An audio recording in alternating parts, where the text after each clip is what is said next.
Students, आज का जो हमारा टॉपिक है वो है जी conic sections and polar coordinates. ठीक है,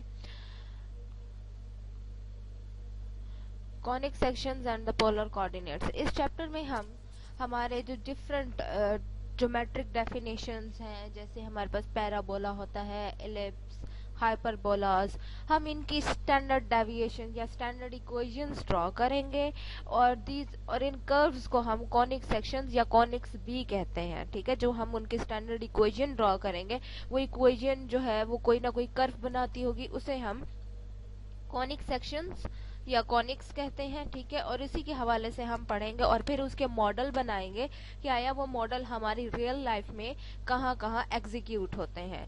तो सबसे पहला सेक्शन जो आपको डिस्कस कर रहा है आपका ऑथर, वो है जी conic sections and the quadratic equations. वो कहता है चैप्टर 1 में हमने सर्कल की डेफिनेशन डिफाइन की थी कि as the set of points in a plane whose distance from some fixed center point is a constant radius value। हम कहते हैं ये हमारे पास एक पूरा सेट ऑफ वैल्यूज है, ये हमारे पास पूरा सेट ऑफ पॉइंट्स है।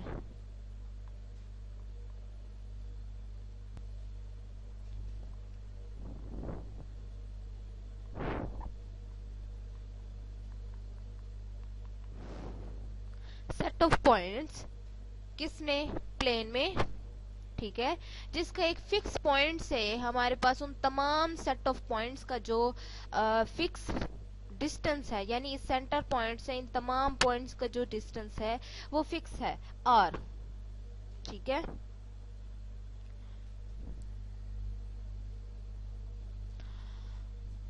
उसके बाद जो उसकी स्टैंडर्ड इक्वेशन हमारे पास सर्कल की बनती है वो है जी x minus h whole square y minus k whole square is equal to a square. a is the radius where h and k is the centre point. ठीक है, सेंटर इसका एच के है और रेडियस जो है वो इसका a है हमारे पास। ठीक है, तो ये एक स्टैंडर्ड सर्कल की इक्वेशन है इन अ प्लेन। अब हम थोड़ा सा डिफरेंट, वो कहता है it is an also is an example of a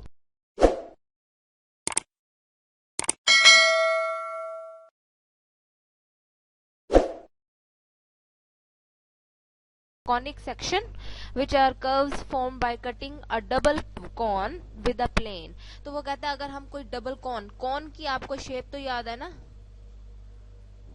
ये शेप होती है। ठीक है, ये होती है आपकी कॉन।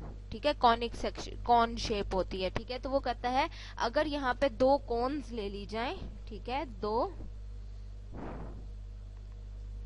कॉन्स ले ली जाएं जो आपस में इंटरसेक्ट करती हैं, और इनको अगर इनका कोई प्लेनिक इंटरसेक्शन ले लिया जाए तो वो हमारे पास सर्कल बनता है। ठीक है, बेसिकली अगर आप देखो तो ये कहीं ना कहीं मैच करेंगे और यहाँ से हमारे पास वो सर्कल बनेगा जब हम प्लेन में उसकी प्रोजेक्शन लेंगे। ठीक है, उसकी इंटरसेक्शन की। तो वो कहता है द नेम कॉनिक सेक्शन, और उसे हम कॉनिक सेक्शन भी कहते हैं कि वो कॉन के इंटरसेक्शन से मिलके बना है, कॉन का ही कोई पार्ट है। तो सबसे पहले वो पैराबोलास को डिस्कस कर रहा है। पैराबोला आपको याद होगा y is equals to X square की जब आप ग्राफ बनाते हो तो आपके पास कुछ ये ग्राफ बनता है। तो इस स्ट्रक्चर को, ये इस ज्योमेट्री को हम पैराबोला कहते हैं। ठीक है, a set that consists of all points in a plane equal distance from a given fixed point and a given fixed line in the plane is a parabola। Theory की direction में उसकी definition बता दी। The fixed point is the focus of the parabola and fixed line is the directrix। ठीक है, वो fix point जो कि focus, ठीक है, उससे उसका इक्वल डिस्टेंस जाता है। ठीक है, और उसके बाद जो हमारी लाइन होती है उससे भी उसका इक्वली डिस्टेंस पे हमारे तमाम पॉइंट्स होते हैं। तो अब हमें ये पता करना है अगर हमारे पास कोई इक्वेशन है तो उसमें हमारे पास डायरेक्ट्रिक्स क्या होता है, फोकस क्या होता है, हम ये सब चीजें पढ़ेंगे। ठीक है, if the focus F lies on the directrix L, parabola is the line through F perpendicular to L। तो पैराबोला उस लाइन से निकलेगा जो हमारे पास उस लाइन एल के ऊपर परपेंडिकुलर होगी। वो consider this to be a degenerate case, इसे हम डीजनरेट केस भी कहते हैं। And assume hence for that F does not lie on L. तो एफ उसके ऊपर लाई नहीं करेगा। सबसे पहले थोड़ा सा स्ट्रक्चर के हवाले से बात करते हैं।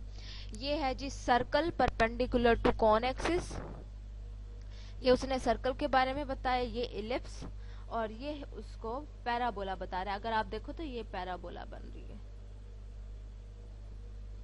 ठीक है। यहाँ पे हाइपरबोलाज बन रही हैं, यह हमारा हाइपरबोला स्ट्रक्चर होता है, ये हमारा इलिप्स स्ट्रक्चर होता है, ठीक है। उसके बाद उसने पॉइंट, स्ट्रेट लाइन और पॉइंट ऑफ इंटरसेक्टिंग लाइंस,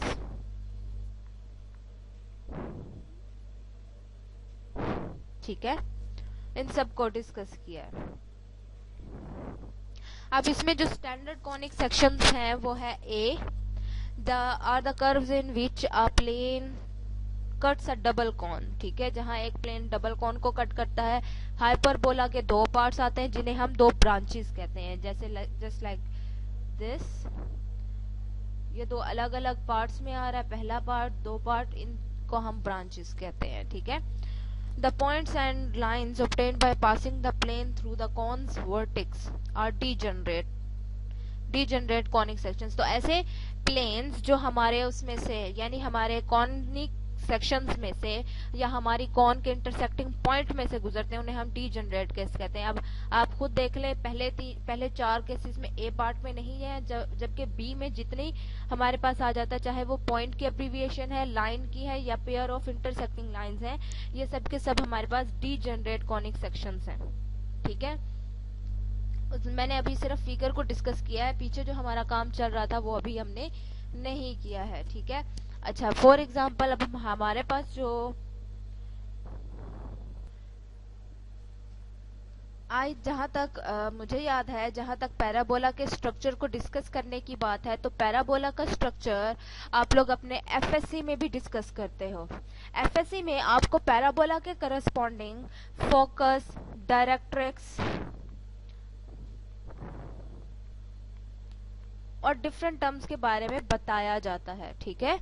तो आपने सबसे पहले क्या करना है, अपनी एफएससी का कोर्स खोलना है और वहां से पैराबोला के स्ट्रक्चर के हवाले से चीजें डिस्कस करनी या पढ़ लेनी है, ठीक है, ताकि आपको ये चीजें ज्यादा अच्छे से समझ आ जाए। अब वहां पे हम एक जनरल फॉर्म डिस्कस करते हैं कि y की हमेशा जनरल फॉर्म होती है x²/4p। अब p एक वैल्यू है हमारे पास जो हमारे पैराबोला पे इफेक्ट करती है, ठीक है, वो हम यहाँ से देखते हैं कि P है क्या। बेसिकली जो हमारा P होता है वो कहता है the vertex line half between directrix and focus, ठीक है। तो हमारा डायरेक्ट्रिक्स की जो इक्वेशन होती है, डायरेक्ट्रिक्स लाइन की इक्वेशन होती है, वो होती है y = -p, ठीक है। ये हमारी डायरेक्ट्रिक्स लाइन की इक्वेशन होती है। और जो हमारा फोकस पॉइंट होता है, फोकस पॉइंट हमारा होता है जी 0p, ठीक है। डेट मीन्स अगर मैं y = x² पैराबोला ड्रॉ करती हूँ तो इसमें 4 × 1/4, ठीक है, ये इक्वेशन बनती है। जनरल फॉर्म अगर मैं उसमें ड्राइव करूँ तो इसका जो फोकस बनता है वो है जी 0, 1, 4, ठीक है। और इसकी जो डायरेक्ट्रिक्स लाइन बनती है y = -1/4।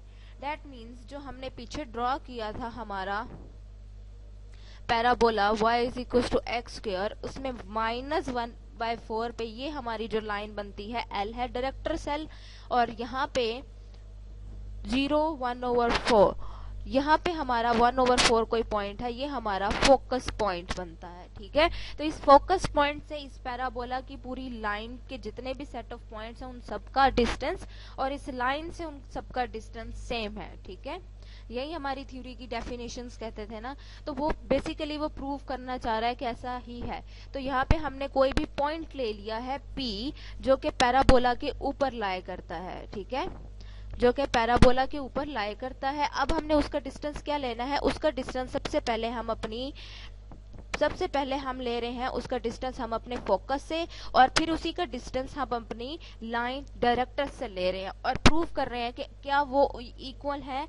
कोई भी पॉइंट जो है वो पैराबोला पे लाई करेगा अगर किसी उस पॉइंट का फोकस के साथ डिस्टेंस और उसकी डायरेक्ट्रिक्स लाइन के साथ डिस्टेंस सेम हो, ठीक है। तो सबसे पहले तो हमने डिस्टेंस ऑफ पी एफ यानी दो पॉइंट्स के दरमियान डिस्टेंस निकाल लिया, जिसकी इक्वेशन ये बनती है।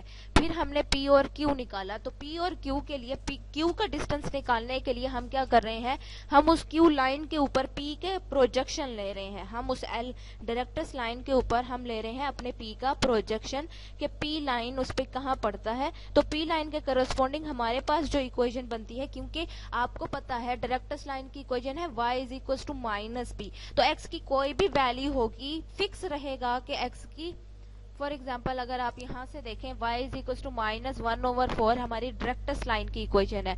तो अगर मैं इसका कोई पॉइंट लिखना चाहूँ इस लाइन का, तो x माइनस 1/4, x को वैल्यू जो भी दूं आंसर माइनस 1/4 आएगा। तो ये पॉइंट लाजमी आपकी डायरेक्ट्रिक्स लाइन पे जाएगा। और कोई पॉइंट मैं ले लेती हूँ pxy, आपका कोई भी पॉइंट है पैराबोला पे है, तो मैंने प्रूव करना है कि उसका इस f के साथ डिस्टेंस और उसका इस q के साथ डिस्टेंस सेम है, यानी pf इक्वल है pq डिस्टेंस के। ये दोनों के दोनों डिस्टेंसेस जो हैं ये सेम है, तभी हम कहेंगे कि p पॉइंट जो है उस f और q यानी आपकी डायरेक्ट्रिक्स लाइन और उस फोकस के अकॉर्डिंग उस पैराबोला के ऊपर लाई करता है। तो ये हमारा आ गया PQ, ठीक है। वो कहता है when we equate these expression square and simplify we get, वो कहता है जैसे हम उसका सिंप्लीफिकेशन करते हैं और उसे दोनों तरफ स्क्वायर अप्लाई करते हैं, ठीक है, दोनों तरफ स्क्वायर अप्लाई करते हैं, तो जाहिर बात है जब दोनों की दोनों इक्वल हैं तो PF का स्क्वायर भी इक्वल आएगा PQ के स्क्वायर के, ठीक है। तो वहां से हमारे पास इक्वेशन आ जाएगी कि X square plus Y minus P whole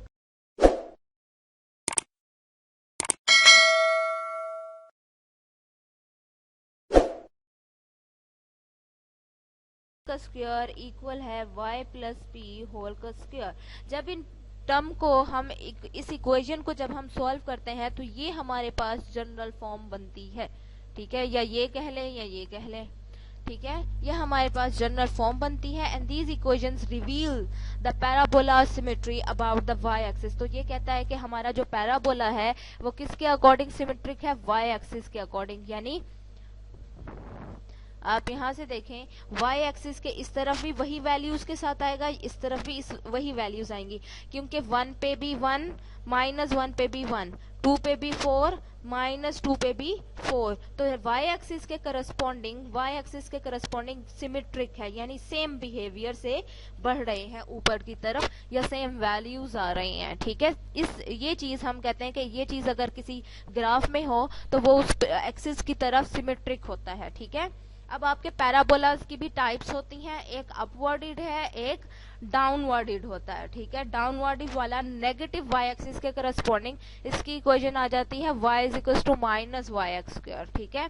उसके बाद आपका राइट साइड पे भी पैराबोला का फेस आता है, तो इसकी इक्वेशन होती है x is equal to Y square. अब ये x एक्सिस के करस्पॉन्डिंग सिमेट्रिक होता है, और अगर ये इस तरफ से ओपन हो जाए यानी लेफ्ट साइड से, तो x is equal to minus Y square, ठीक है।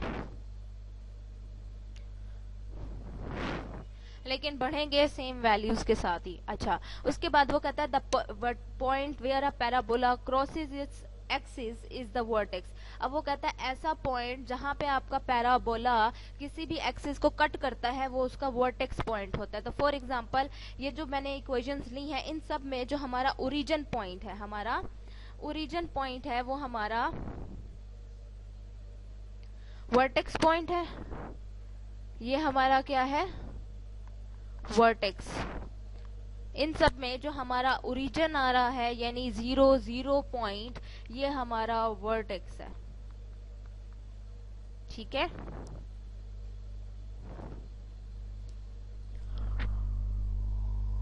अदरवाइज अगर हमने वर्टेक्स पॉइंट निकालना हो तो हम उसके लिए भी फार्मूला है कि हम किस तरह से निकाल सकते हैं, ठीक है। हम एक को वैल्यू 0 देंगे और दूसरे की वैल्यू निकाल लें तो उस तरह से भी निकाला जा सकता है, ठीक है। अब वो कहता है the vertex of the parabola X square is equal to 4py कह ले, या y is equals to x square over 4p lies at the origin। ये हमेशा ओरिजिन पे रहेगा, ये हमेशा कहाँ रहेगा, ओरिजिन के ऊपर, ठीक है। ये हमेशा ओरिजिन के ऊपर रहेगा, जबकि the positive number p is the parabolas focal length. तो ये हमारे पैराबोला की फोकल लेंथ होती है। फोकल लेंथ का मतलब है कि आपके वर्टेक्स से, फोकल लेंथ का मतलब है कि आपके वर्टेक्स पॉइंट से लेके आपके फोकस पॉइंट तक का जो डिस्टेंस होता है उसे हम फोकल लेंथ कहते हैं। ठीक है,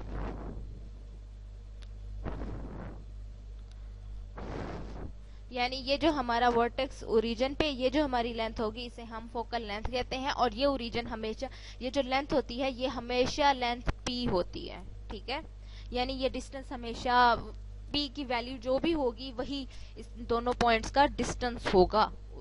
ठीक है, तो हमारे पास यहाँ उसने डिफरेंट इक्वेशंस, यानी जो मैंने अभी पीछे डिस्कस की, 4 होते हैं हमारे पास पैराबोला के, अपवर्ड, डाउनवर्ड, राइट और लेफ्ट। तो ये तीनों की उसने जनरल इक्वेशंस दी हैं। उन जनरल इक्वेशंस के अकॉर्डिंग उसने फोकस, डायरेक्ट्रेस, एक्सिस, किस एक्सिस को कट करते हैं, ओपन कहाँ होते हैं, ये सब बता दिया। ठीक है, और p हमेशा ग्रेटर देन 0 होता है। ठीक है, यानी एक standard form equations of parabolas के बारे में वो डिस्कस कर रहा है। ठीक है, ये लेफ्ट और राइट वाले के लिए जनरल फॉर्म के लिए डिस्कस कर रहा है, कहाँ फोकस है, कहाँ वर्टेक्स है, कहाँ डायरेक्ट्रेस है। ओके, अब हमारे पास एग्जांपल 1 है, वो कहता है find the focus and directrix of the parabola y square is equal to 10x।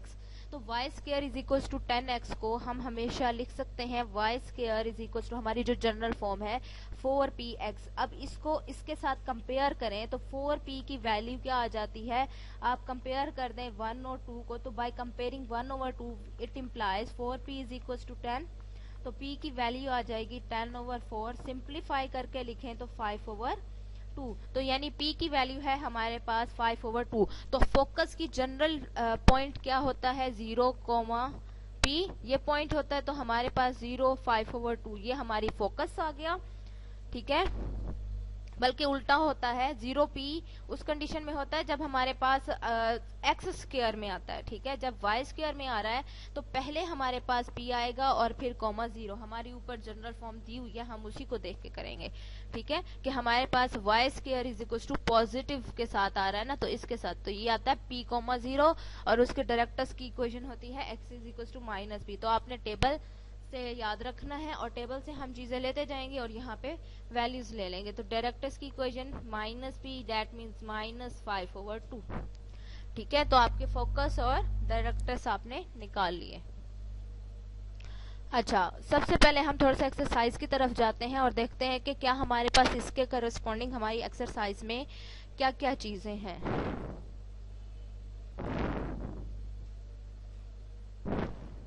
Okay जी, आपको identify match the parabolas in exercise 1 to 4 with the following equations. अब आपने हर पैराबोला की इक्वेशन को उसकी ग्राफ के साथ मैच करना है कि आया बताओ कि कौन से वाला ग्राफ, पहले वाला ग्राफ किस वाली इक्वेशन का है, दूसरे वाला किसका, तीसरा किसका, चौथा किसका। तो मैं आपको यहाँ से हिंट देती हूँ, आपके पीछे टेबल दिया गया था, वहां पे था कि x square is equal to 2y का जो ग्राफ बनता है, या इसे मैं यूं कह लूं 4py। ठीक है, इसका जो हमारे पास ग्राफ बनता है वो बनता होता है ये। ठीक है, तो डेट मीन्स अगर मैं इस वाली इक्वेशन की बात करूं तो इस इक्वेशन के ग्राफ है ये नंबर 4 वाला। ठीक है, इस इक्वेशन का ग्राफ क्या आएगा, नंबर 4 वाला। अब ग्राफ पता चल गया, अब यहाँ से इस ग्राफ का आपने फाइंड करना है फोकस और फिर डायरेक्टर्स। तो सिमिलरली कंपेयर करेंगे 4p इज इक्वल टू 2 करके, वहां से p की वैल्यू निकालेंगे, p की वैल्यू आ गई तो वहां से टेबल से आप फोकस और डायरेक्टर्स की इक्वेशंस देख के इसके अकॉर्डिंग आप पुट कर सकते हो। ठीक है, आप आराम से उसे फाइंड कर सकते हो। और याद रखिएगा, जब आप बताएंगे कि ये वाला ग्राफ इस इक्वेशन का ये वाला ग्राफ है, तो आप इस ग्राफ को यहाँ पे उन्होंने जनरल बनाया हुआ है, आप यहाँ पे पॉइंट्स लेके बनाओगे। उसके बाद आप यहाँ पे इसी ग्राफ के अंदर फोकस और डायरेक्टर्स को भी मेंशन करोगे कि कौन सी डायरेक्टर्स की लाइन है, कौन सा पॉइंट फोकस का पॉइंट है, कौन सा पॉइंट वर्टेक्स है। ठीक है,